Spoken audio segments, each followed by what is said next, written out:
Well, as we said, everybody, it is a short turnaround between races here. Great to have you back with us as we get ready to go for our coverage of the TCR and TCA 11th round of 12 for the championship season for the Pirelli World Challenge here at the Grand Prix of Watkins Glen, presented by TM Performance. Back with you again, Greg Creamer, along with Calvin Fish. And for this one, Gino Carini will be covering the action down in pit lane. And this is one of those championships where there is a close battle in one of the two classes that's unfolding here. And obviously qualifying always plays a pretty key role.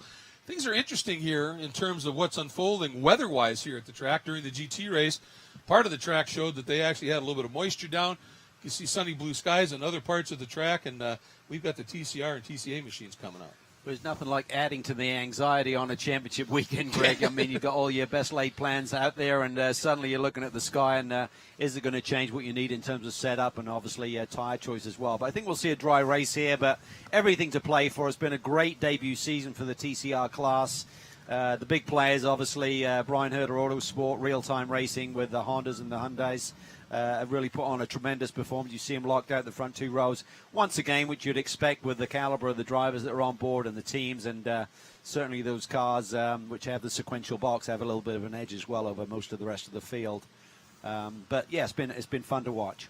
One of the interesting things here is if we do get some weather, you would think TCR cars all front drive, that's golden. Not so much. These cars are designed around aero, and we saw it last year when a couple of TCR cars ran in the touring car class, just carrying a bit of weight. We had some wet races, and they struggled a lot because they aren't necessarily designed around mechanical grip.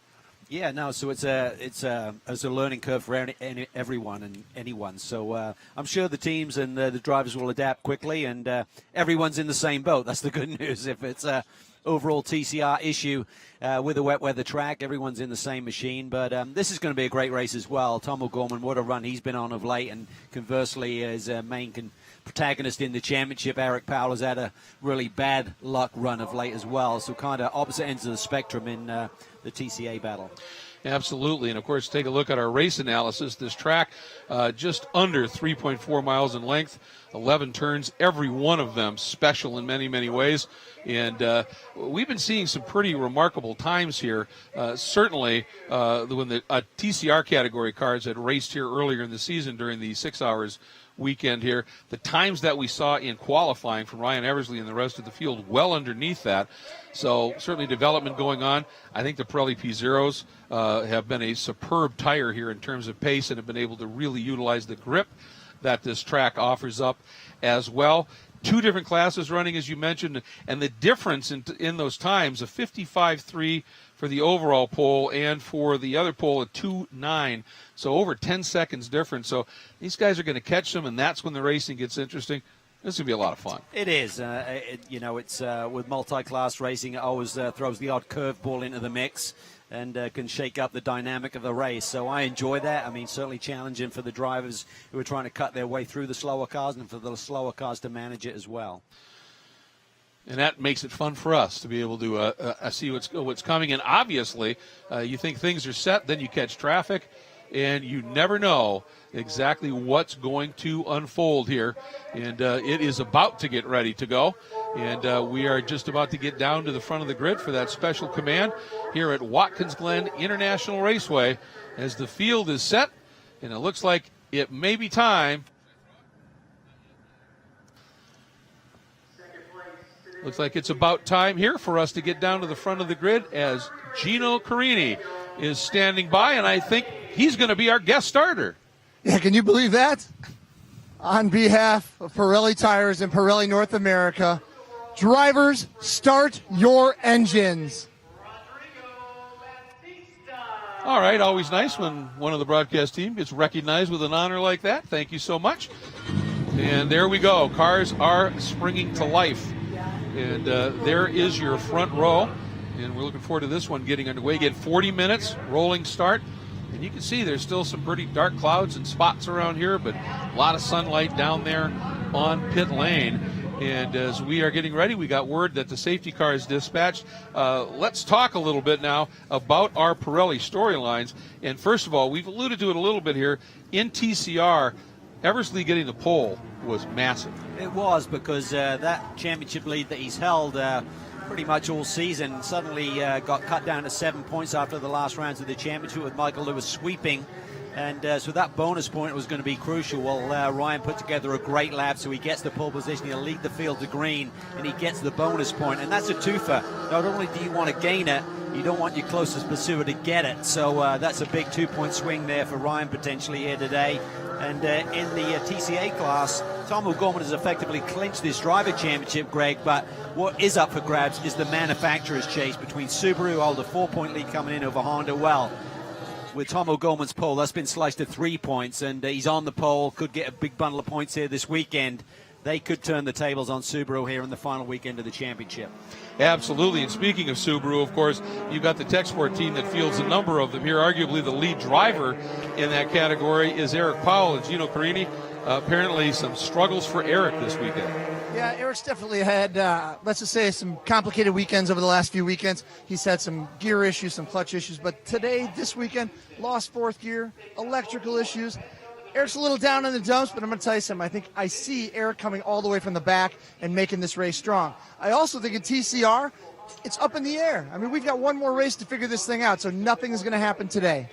Absolutely. It's going to be a lot of fun. And for Powell, we understand that electrical issue is affecting the ABS. And we'd heard that he may have just disconnected the ABS and said, I can't have something unpredictable. Right. I need to at least know what I have, and it may not be great, but at least I can deal with it. Yeah, it can be a slight disadvantage, particularly if we saw any rain. The ABS would be a huge help, but you just want to know what you're going to get when you hit that middle pedal going down into some of these very demanding corners. So it's been a rough ride for Eric Powell, just a few too many mechanical issues, and what was his championship lead got turned midway through the season. Tom O'Gorman's been on a roll, and conversely, Eric Powell has had a rough time in terms of reliability.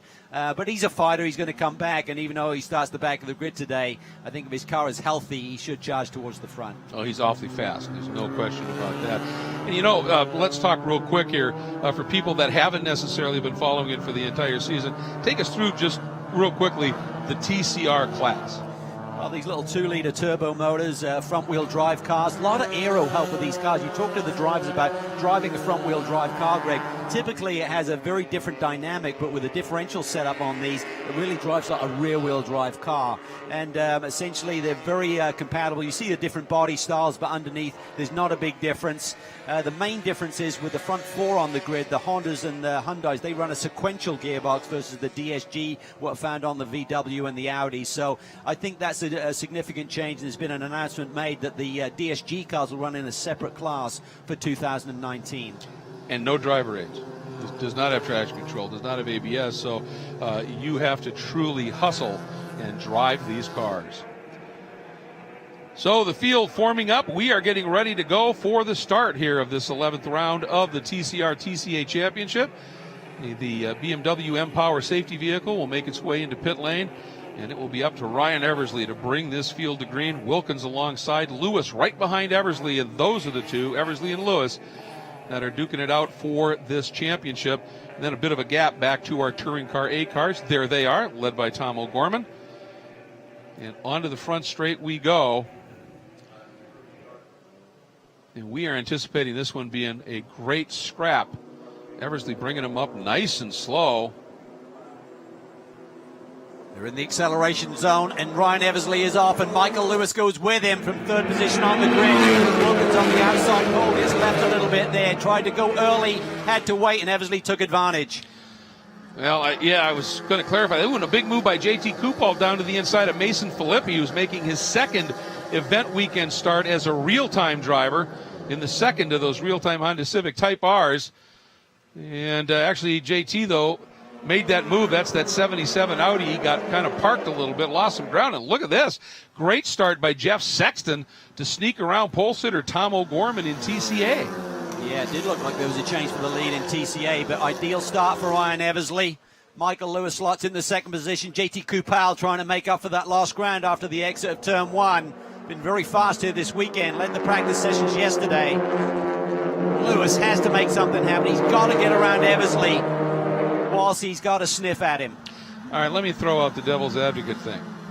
did Mark Wilkins actually not time the start well, or did he lay back a little bit? Big sideways move there.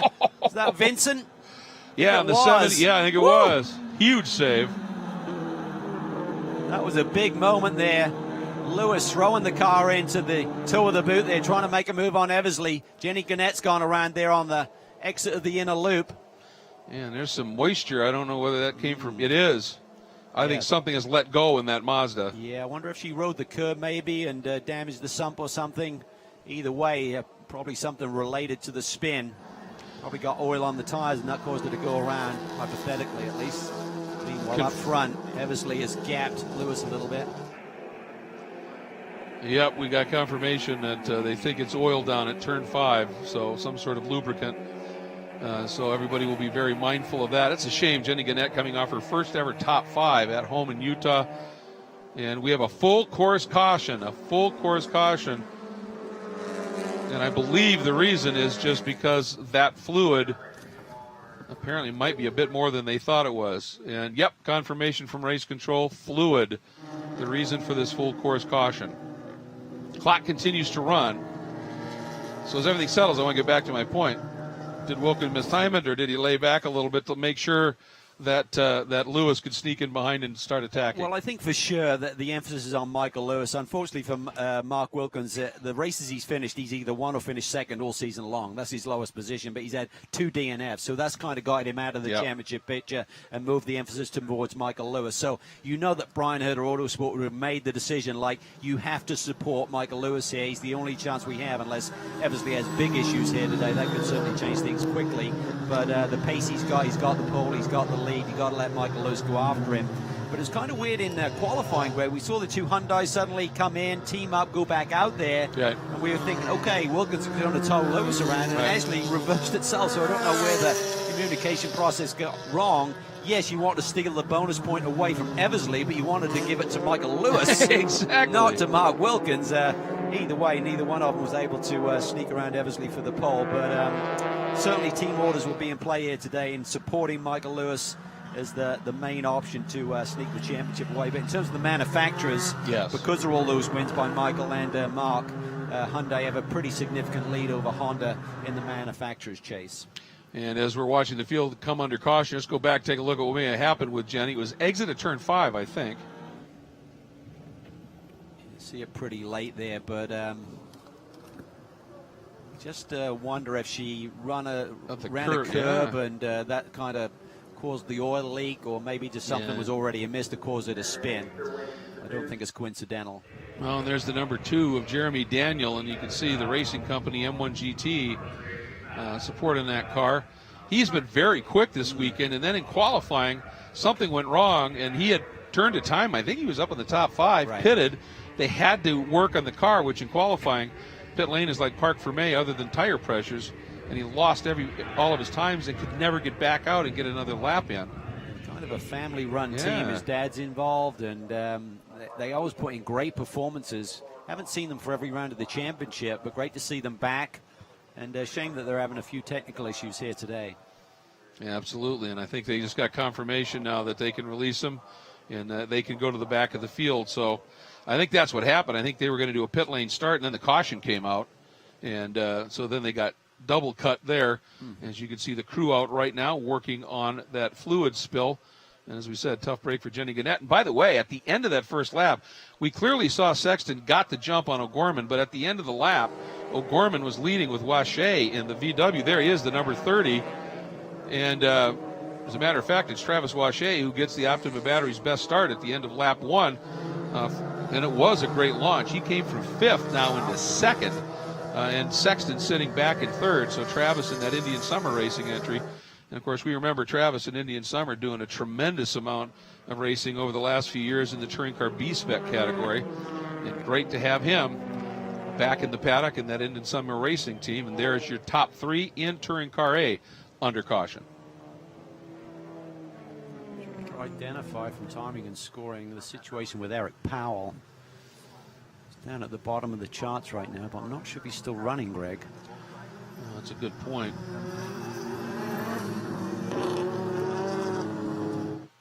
They're just enormous as electrical issues with that car for Eric Powell. Gino, what are you hearing down there with Eric Powell? Right now, I found out that Eric is running the car without ABS. He's having some electrical gremlins, and I don't know if they've got to figure it out. Obviously, the way he's running right now, it just seems like he does not. Yeah, he's at the far back of the pack, hasn't even shown yet. He's completed one lap. And so, yeah, he's got some serious issues here. We talked about in the qualifying run, obviously with O'Gorman getting the pole, was 4 points coming in for manufacturers. That would take it to 3.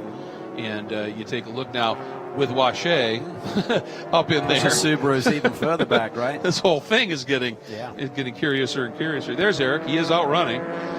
But one of the things he said if you have a car that's designed with ABS and you don't run it, he said it's the brake pedal is just diabolically difficult to modulate, to use in any way, shape, or form. And he said, I fear I'm in for a long day. That's good news. He suddenly leapt up the order, so we had a little timing and scoring glitch as we were trying to see his progress, but suddenly he's leapt up 6 positions there. So that's corrected itself, and good to see him running. And maybe he will be the lead Subaru by the end of this race. The question is going to be, can he get to the podium? Can he get around Wache? And can he get Tomo? Well, as we've seen throughout many seasons, he is an absolute shoe, no question about that. And he wears a lot of hats in that tech sport team. Obviously, he's one of the top drivers and the like, but he also does a lot of wrenching on the cars. And, he's one of those guys you walk over to try and find to talk to every once in a while, and you go, okay, because he's underneath one of them somewhere. And he's working hard. Exactly. He's working very hard at him. So as we watch the field cycling around while this cleanup continues, let's go back and take another look at how the start unfolded here. Initially, Wilkins got a little bit of an edge on Eversley. He didn't go with him, and then suddenly he just jumped on it. And Wilkins was either out of the RPM range or off boost a little bit, and either way his teammate then gets onto the tail there. Then side by side by JT Kupal and Felipe through turn 1, and then everyone sort of like gets a run on JT up through the S's. I haven't heard yet how much time they're anticipating this cleanup might take. Obviously, with that fluid cleanup, first you have to get that absorbent down on the track to try and get it up. Then you need to clean that off of the track. It didn't look like there was any contact with barriers or the like that they would have to fix. So it looks like they might be wrapping up here. Yeah, I would think next time around we might be good to go. I think so too. Sun is shining on Eversley right now. Yes, it is. And it's been a bit of a battle. I mean, various teammates have been shuffled through the sister car there at real time, but Ryan Eversley has been leading the charge in terms of their main points getter in the manufacturers in the Drivers' Championship. So, but they've been super consistent, had the reliability. Lewis had that DNF at VIR. Wilkins had one the following day, and then Mark had another DNF at Portland, so that kind of stymied his championship charge. So due to that consistency and performance, Eversley has the lead and just wants to bring it home this weekend and get the title for Honda. Lights are out on the safety vehicle, so we'll be green this time by. You bring up something that I want to ask you about. In the Hyundai team, you've got 2 awfully good drivers in Wilkins and Lewis. Eversley, he's been there all season, as you said, but with that rotating door of drivers, have they maybe lost a little bit in terms of comparable data with a second car with another top-level driver? I think there's certainly a factor, but I think the cars are super close. I mean, there's been some various BOP changes, balance of performance changes from the global perspective and within the championship here to the cars, and that seems to swing the pendulum a little bit. But you're just talking a few tenths, and right. I think Ryan's been very much up to the task. He's recognized the fact that it's 2 against 1, and that's why Hyundai have the lead in the manufacturer's title, but he's done the job. I mean, he's had a tough year. It's been very challenging at times, but he has the championship lead in the final weekend and did a great job. That pole this morning was super important. Yes, it was. Yes, it was. So it's Eversley, Lewis, Wilkins, Filippi, Vincent in 5th, the top VW, JT Kupal in 6th, the top Audi. Anthony Girazzi in 7th in his Audi. Jared Andretti sitting in 8th, who's part of the Andretti family, but his CV is loaded with sprint car successes, but he wanted to get a little bit of a honing in on his road racing skills. Great Done a good job. Yes, he I'll tell has. you what, I really feel the last couple of weekends he's really found some form, Yep. and I think they found the setup with the race car, and he's towards the sharp end, which is fun to see.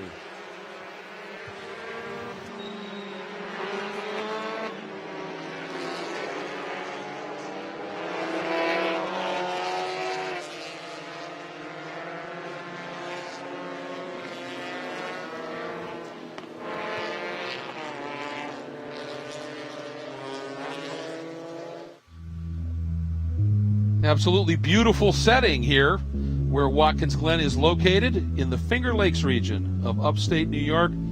It's about as pretty as it gets, and then you've got a racetrack that wraps around the nearby hills. Magic. Seneca Lake and Watkins Glen.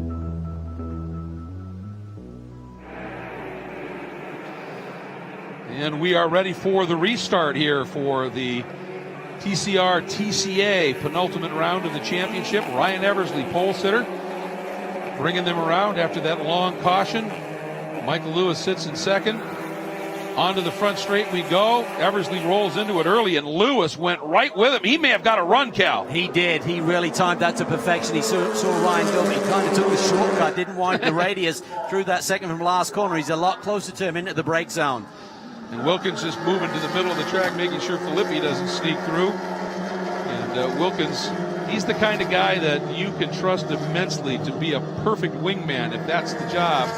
And he will do it to perfection. And already you can see Eversley and Lewis finding themselves about 5 car lengths clear into their own mano-a-mano battle. And this will showcase where the BOP is between these two manufacturers right now. Eversley with the lead. You would think that Michael Lewis would be closing in the draft a little bit, but Steve seems to stay the same. So Ryan Eversley seems to be in pretty good shape here as he's hopping the curbs there through the inner loop. Lewis is going to have to dig deep. He's got to make something happen here today. He's got to cut into that championship lead as he flies through that corner there, getting a lot closer, rolling speed. Now down into turn number 6. Boy, oh boy, he came out of the side of the camera shot there with tremendous speed and kept it together. He's putting it on the line, deep on the brakes. Well, we've talked about this all season long. In terms of raw speed, there is no doubt that Michael Lewis is the guy. You take a look at the numbers. This is round 11 of the championship. 5 poles and 7 fast laps. I mean, if you want raw pace, he's the guy. But then you've got to factor in the speed of an Eversley along with that racecraft. Yeah, absolutely. And through this section, certainly the Hyundai and Michael Lewis looks really strong. John Ward, the engineer there, has done a great job with these cars this year. They really enjoy this platform, feel they got the best handling car out there, and just keep tweaking on it and fine-tuning it and making it better and better. Eversley's going to be a tough man to beat here today, it looks like. Ryan has never been known to be easy to pass. Let's put it that way. He's a tough competitor. He's had to fight for everything in his racing career, and he's not going to give up this championship lead easily. They don't come along very often, Greg, and there's been a lot of lean years in Ryan's career, and he's on a high right now, and he needs to bring it home. He's not going to let it go easily. He's going to fight tooth and nail with Michael Lewis if it's needed. Well, and the thing with Eversley is that, you talked about it, but a lot of the times he's, sort of been the pro driver in a 2-team combination, so he doesn't get the chance to qualify, sometimes. And, sometimes he puts in tremendous drives, but the end result isn't quite there. And he's happy to do it. He understands that role. But you're given an opportunity to be the guy, buy yourself in a car, and go for a championship. That's special stuff. Well, he takes his position within the Honda family very seriously, you know what I mean? It's an opportunity. This is a guy that used to literally sweep the floors in a race shop and was a mechanic for many years, and then he suddenly got behind the wheel, showed what he could do, showed his passion for the sport, and now he's driving for a top manufacturer in this sport. He wants to deliver, and he wants to do it in the worst possible way. And as we watch Ryan Eversley continuing to lead here, some of what we've been talking about, we decided to ask a little bit earlier in the weekend, Ryan Eversley, just what this season has been all about, and he said it's been trying at times. It's been a tough year. We have a really great team with real time. I think the best car in the field with the Honda Civic, but if you look at it, it's been me versus 2 Hondais, and so they're able to take a little bit more points off of us. But to have the championship lead coming in the last round at Watkins Glen is pretty good feeling, and knowing how successful this team has been in the past with this brand and with this type of car. It's a good place for me to be. But yeah, I had a lot of fun racing the TCR class this year. These cars, I think, are the best thing going in motorsports right now. Bang for the buck, you can't beat them. They're super fast, and they put on a great show, and the fans seem to love them. So I'm honored to get to drive one. Fans do love them. So do announcers. This is a great class to call. There's no question about it. We've got a little bit of a development here in that battle for third as Mason Filippi has snuck his way around Mark Wilkins. He has, and so Honda showing their strength at the front and showing their strength in numbers as well. And we talked about, Ryan having different teammates this year. Adam Merzon had a stint. Nick Asayan. You had Michael Cooper drafted in sort of last minute at Portland. And they find this young man, Mason Filippi's done a really nice job and learning the ropes quickly at the top end of some really good guys around him. Asked Nathan Bonneau from Real Time about, I said, what was your take after that first weekend with Mason in the car? He said, we're mega impressed. He said, it's a customer deal, but we were immediately impressed with how quick he started to figure this out. Yeah, and there's a big battle going on between Vincent and Kupal there on the brake zone for the inner loop, the battle for fifth. Watching here, Wilkins thinking about it, nothing he can do at this stage. There's Vincent and Kupal. Yeah, they've got their own little good scrap going at this stage. Yeah, they were side by side into the inner loop there, right behind this pair.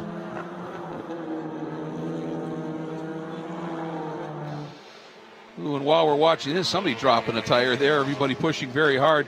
Unfortunately, we just get word, some bad news. Apparently, Eric Powell has had to retire in the TCA Subaru. Gino, what's the word?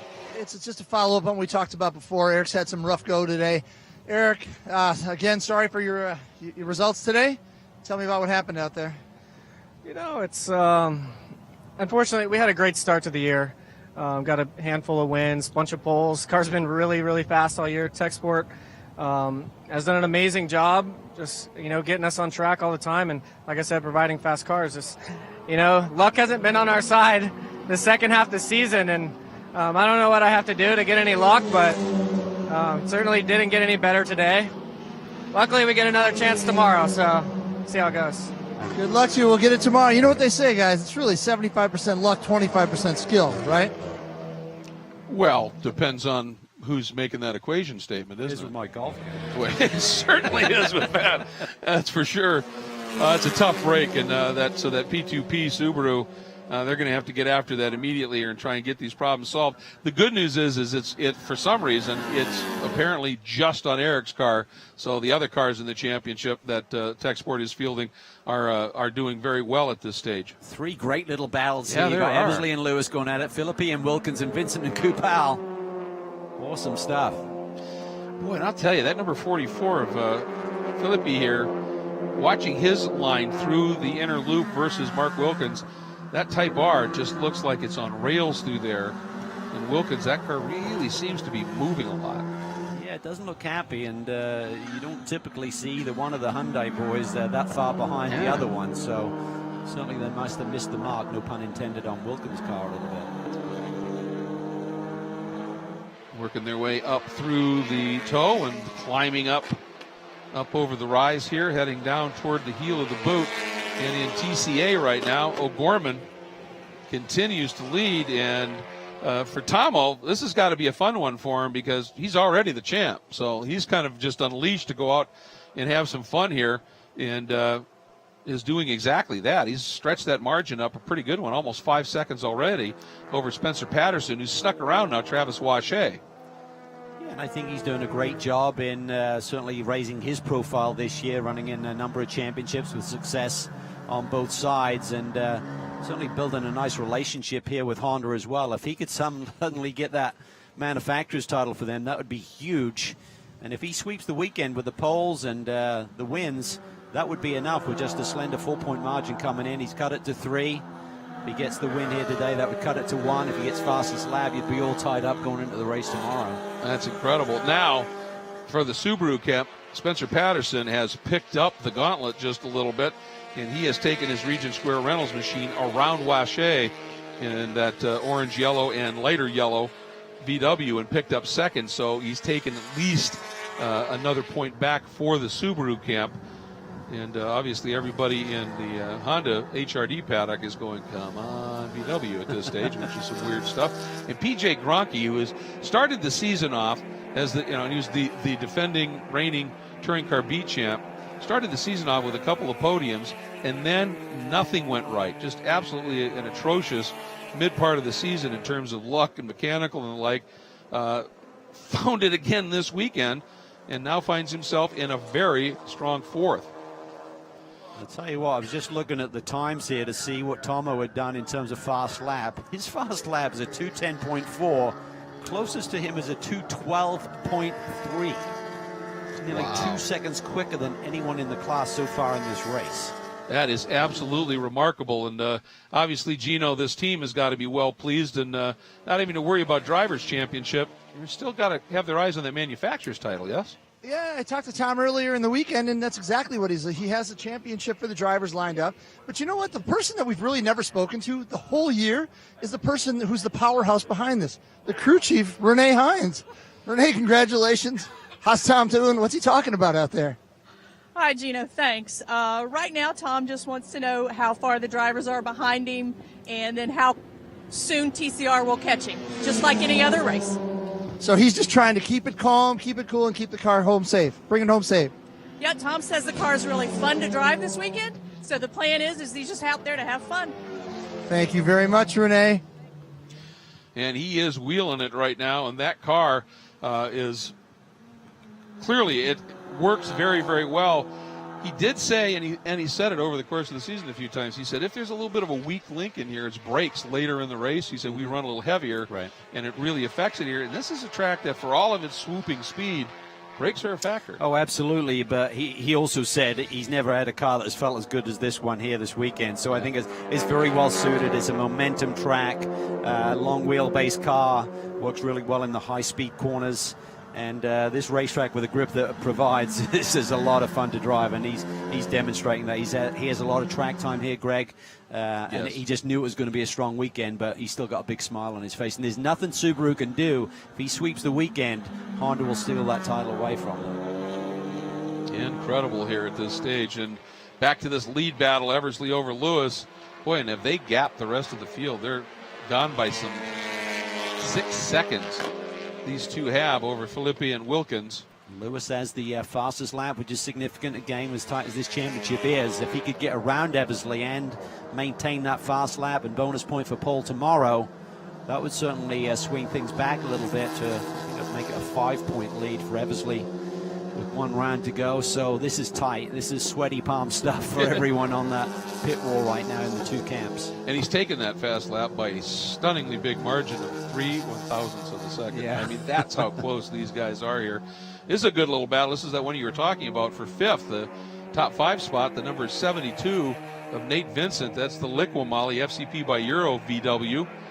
And chasing him is the 77 of JT Kupal, who's been very quick this weekend, right up near the sharp end of things, and a couple of practice sessions in his Bilstein Micro Precision Components and Race Day Foundation Compass Audi. And after he tried that move into that first turn, he kind of got boxed, lost a couple of spots. He's just trying to work his way back up. Yeah, and he's another one of these young drivers who's displayed great flashes of speed. Maybe not every single weekend, but we get to a racetrack that he knows. Certainly he's on it, and this is a local track for both of these drivers, so they know it well. And he's got right tucked into Vincent's draft there and flicks to the outside. Probably not quite close enough to make a move this lap. Oh, he's trying it. I thought for a minute he gave him some room around the outside. He's exploring. He is doing that, searching for just a bit of grip. I'll tell you what, one of these TCR cars, they develop a lot of downforce, as you can see from the body styling and the little wickers and things on the cars. So on this racetrack, they've got to be a bundle of fun to drive, and their lap times are pretty close to GT4 times here, Greg. So very fast race cars. Well, that's exactly it. It's very heavily aero developed, and this track, I mean, that's what this track is all about. If you make aero on this track with the grip, the speeds you can carry, it's impressive stuff. And Wilkins now looks like he's found something a little bit here And it looks like he's more of an attack mode on Mason Filippi. There's not a lot he can adjust in the car, Greg, but even so, he's got a lot of experience, a lot of front-wheel drive experience as well. So typically that's more of a factor on a track that's going to give you tire degradation, which I don't expect too much of here at the Glen. So maybe a little bit of his advantage is taken away from a driving experience standpoint, but nonetheless, he's got a fight on his hand here. Filippi's doing a nice job today. Yeah, he's really impressed in how quickly he's adapted to this Type R. Don't forget Wilkins' experience. He's won in prototypes here at Watkins Glen quite a few years ago now, but even so, he's won a lot of the big endurance events, Daytona, Sebring, Petit Le Mans, and to see Filippi fighting out a guy like that for position is a testimony to Mason's skills. Yeah, and a former absolute front runner in Pirelli World Challenge GTS competition in a front-wheel drive car. So, as you said, that plays into a lot of it. Sitting in 7th is the team car to Vincent, the 71 of Mike Hertzen. In 8th is Anthony Girazzi in his European Granite and Marble Surfaces Heinlein Racing Development Audi. 9th, brand new team to this championship. We should give them a bit of a shout out. Tooth Autosport. They're based out of Ottawa, Canada, and their home track is Calabogie. And it's Travis and Trevor Hill are the team owners, and Eddie Killeen, who's driving the car out of Buffalo, New York. First time they've done this. They've driven the car. They bought one of these TCR cars. They run it in Canada. The Canadian Touring Car Championship has a class called Sport. It's kind of a catch-all. Right. And they said, we're normally up against GT4 machines. And he said, and we just decided, you know what, this race is close. This is a track that we've been to before. We wanted to see just where we might slot into things here, and it's great to have him. It is, and keen cyclist over the years, and now turned his attention to race cars, and he was happy to be here. I had a good chat with him the other day. Nice guy, and as you say, sweetheart of a guy, as his hero card would say. But you know, as you say, just putting their toe in the water, trying to get a feel for next year and what sort of program they want to put together. Well, it looks like there may be a problem for Jared Andretti. He's dropped a couple of spots into the TCA group, and he may have pitted. Indeed, he is now in the pit, so a problem for Jared Andretti. So O'Gorman now up into the 11th spot overall, leading over Patterson. That's Honda and Subaru, then Wache in the VW. TCR cars now finding that traffic, and this season we've seen Eversley be super aggressive and really make some moves in traffic. Very rarely do you see him lose time. He typically gains time, and some of that is just the way you catch it, and some of that is just how aggressive you want to be and putting it all on the line. You can see there, look at the gap that he's got on Michael Lewis by getting around that Subaru before the inner loop, and Michael had to wait. Well, and that's what Ryan does. We have seen him thread the needle between cars where you didn't think there was a margin that would exist, and he's able to find that little gap, and he's used that to absolutely great effect. The only time, really, that we've seen him get caught out was in Portland.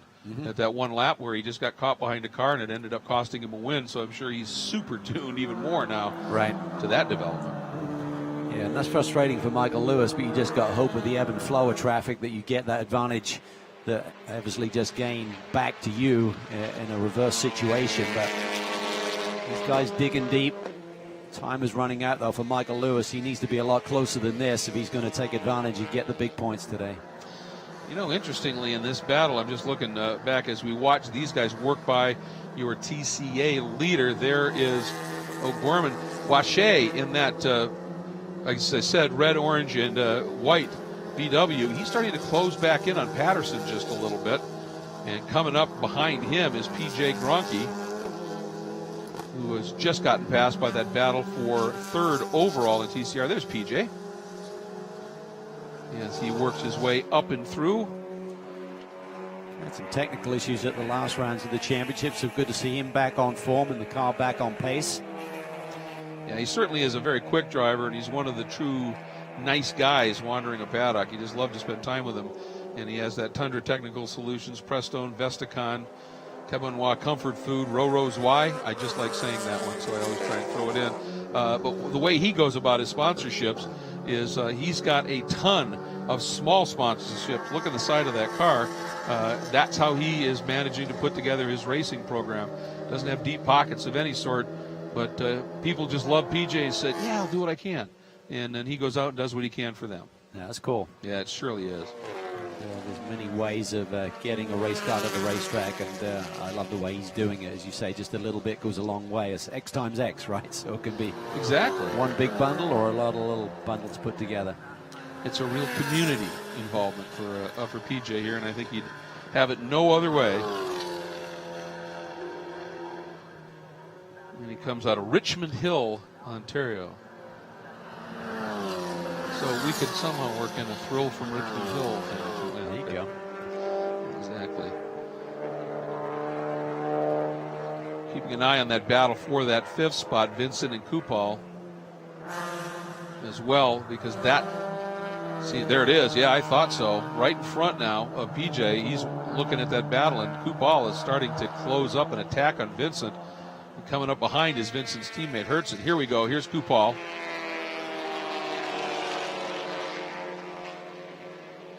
And during the qualifying session, they had a piece of bodywork, as you recall. The right side of that up at the front came off, and there was a long discussion when he pitted. As I said, pit lane during qualifying is considered almost parked for May other than tires. And the team had a big discussion, said, if we fix that, is that an issue? And they just elected to just park the car because they didn't want to lose the times that they had. They had a fairly good qualifying run. Right. Yeah, and that's unfortunate if something comes adrift and there's no real performance advantage. You're just correcting something, but rules are rules, and you have to have a line in the sand somewhere. Otherwise, people will take advantage of that and start tricking the cars up during the course of a session. And the Compass crew, obviously, Carl and that team, they're pretty astute when it comes to rules and what's going on. They had the presence of mind to go, is this going to be an issue? They didn't just go ahead and do it and then try and the ask for permission later kind of a scenario. Well, that turn signal is basically Philippi saying, if you're going to get me, you're going to go the long way around. I have a feeling that he had a little bit of a moment somewhere, and when the elbows started flailing, he caught that stalk and not interested in trying to deal with it. And if it distracts the guy behind you a little bit, hey, why not? Seems like Wilkins' car is certainly able to run a little bit tighter line, so the balance is there, but just outright speed this weekend has not quite been there for Mark, even though he got relatively close to Ryan's qualifying pole. Was it 3 or 4 tenths? About 4.5 tenths. Yeah. So, yeah, I think that's and I wonder if just the way that the setup was in the car, if it's not coming, the track's coming back to him a little bit better in terms of the handling department, because it sure didn't look happy earlier in this race. Yeah, and the other thing is maybe they gambled a little bit on setup. I mean, obviously the focus is on Lewis for the championship, and maybe they said, okay, let's go in 2 different directions for the race today so we can learn something for Sunday. And obviously for Mark to see him 12 seconds back of the lead battle is very unusual this year. So something's amiss, but meanwhile up front, Lewis is keeping right in the shadow of Ryan Eversley and just waiting for a moment to try and take advantage, and it would be big in terms of that championship. It'd be huge, and we're under 6 minutes to go, so if he's got something here. And, we talk about this a lot, but when you've got cars that are designed around a very aero-sensitive platform, these guys suffer a little bit, some of the same stuff that the GT3 guys go, and you get stuck behind somebody for a little bit. It's not as abrupt, I don't think, but it's significant. Yeah, through this first sector, Ryan seems really strong, and then through the twistier stuff, it seems like Michael certainly is on pace with him, but Ryan's just hitting his marks, no mistakes so far. As now we see Lewis, he's really quick through that little sector there, coming through the chute out of the inner loop. Really puts, makes a big move to the outside. Can he hang tough around the outside? He's lost the front end a little bit, has to give it up. Just asked a lot of those front tires that wouldn't quite give him the grip to stay on the flank of Ryan Eversley there.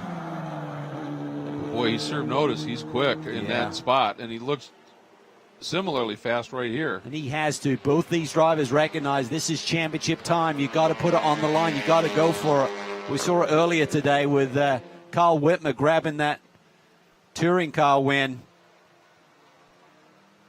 It's go time. You've got to make it happen. You don't want to go to bed tonight thinking about what if. Yeah, exactly. And Whitmer pulled that off in the last lap. Are we going to see something similar here?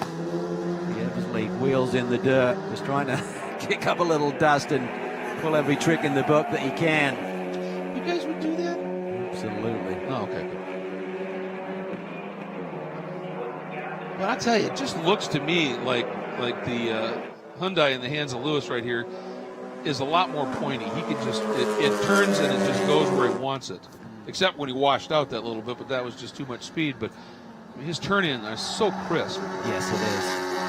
They're pretty evenly matched. I really feel that Ryan has just a little bit of an edge. I mean, at this point, Lewis should be making a bit of a charge on him, but it just kind of stays even. Mm-hmm. So, downforce setup. I'm not sure how effective on these TCR cars that rear wing angle is, but certainly here at the Glen, if you can trim any out and give you a bit of a bump right there. See, Eversley just seems to stretch about a car length there and through the twisty stuff from this point on. This is where Lewis really comes back at him. Right through here, he's really quick. Right there, he just flies through that section. Gets a lot closer to Ryan. Just got word, race control, white flag, next time by. Time is running out. You can't get the points back, Michael Lewis. You've got to go for a little bit of lock up there. That was probably the left rear as you're hitching the rear end up in the air as you turn in. He's putting it all there.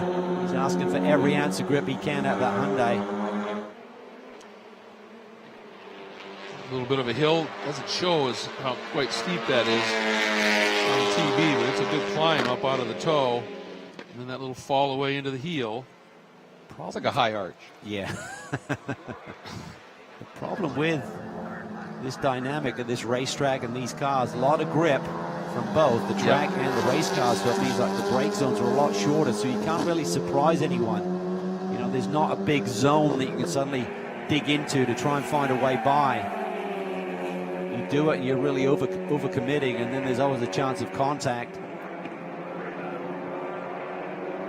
And certainly Ryan is going to, you know, he's been in this chase position too. He knows exactly where he would think Lewis would be. If it were him, I'd be putting a car to try and do something, and that's right where Ryan's going to try and put that Type R.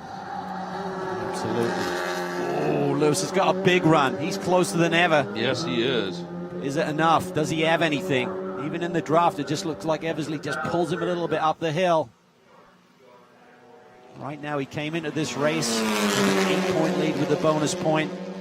That would increase to 10 with the gap between first and second place points, and then Lewis gets the fastest lap at this point unless Ryan can pull one out on the last lap. Lewis right now has fast lap, bonus point, and pole for tomorrow. Eversley attacking the curbs. Oh, he is. Did he use them up too much? Lewis is closer. Lewis is really tidy through there. He's closer. He's going to have a go. Came up along the outside of Eversley before. Now looks to the inside. Eversley covered that. He's working him over. He's looking for a crack in the armor here of Ryan Eversley for the lead. Coming out of the boot, or the toe, excuse me. He is so quick through here. Lewis is. Eversley has to defend. Lewis sneaks to the inside. Does he get along? No. Just can't get that position. Can't get alongside him into the brake zones. He's kept it clean so far. Just a couple of corners to go. What will he do here? Will he flick back to the inside? Can't do it. Too close almost to make that move. Couldn't cut back across the bumper of Eversley there. Well, the only opportunity here is a huge run through 10 and 11.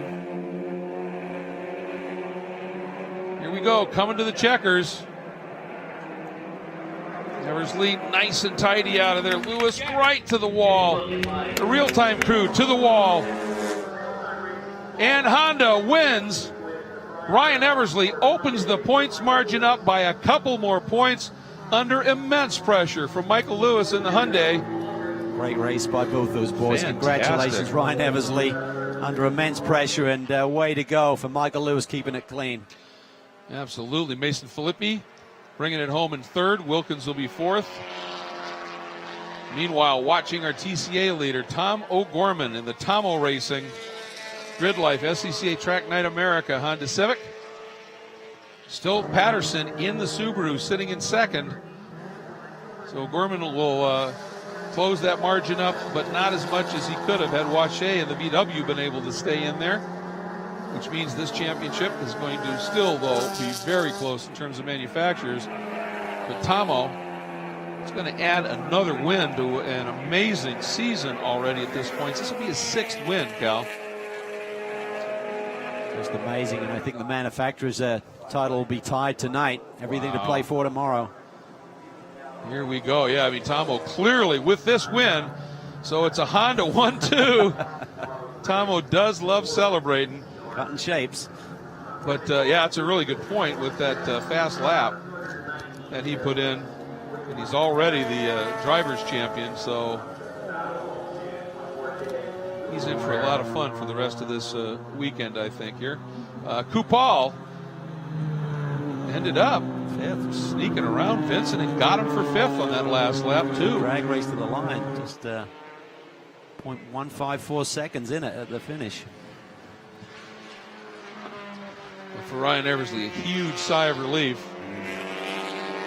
Great job by the team. Truly. 100% reliability all season long, and that's what's helped him. I mean, certainly his driving has been spot on, but that reliability has been the biggest difference between the two camps. Well, yeah, you make a very good point. I was looking at some of the stats here for Ryan. He's got 3 wins. Lewis has more. Now Ryan gets his 4th win. This will be his 9th podium in 11 races. And but the biggest thing is he has no finishes, I don't think, outside of the top 4. That's how you win championships. For sure. Both of the Hyundai guys have had awfully good speed, but each of them have had, I think, one race where they've been either no or really low in the points. Yeah, Lewis had a DNF at VIR, and then Wilkins had one at VIR day 2, and then one at Portland. So I would suspect, as he generally is, a fairly effervescent interview with one Ryan Eversley. Yeah, I think he was frustrated at Portland, didn't feel like his car had the pace, and just could see that championship lead being eroded. And but they bounced back strong here this weekend.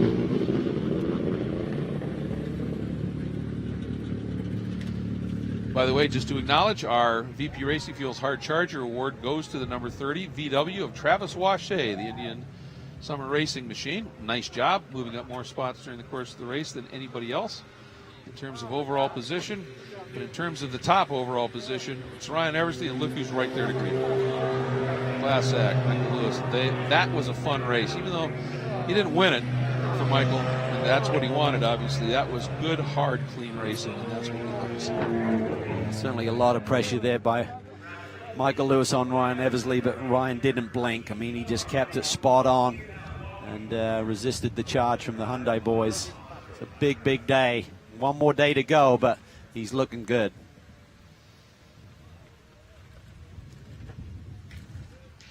And off comes the balaclava.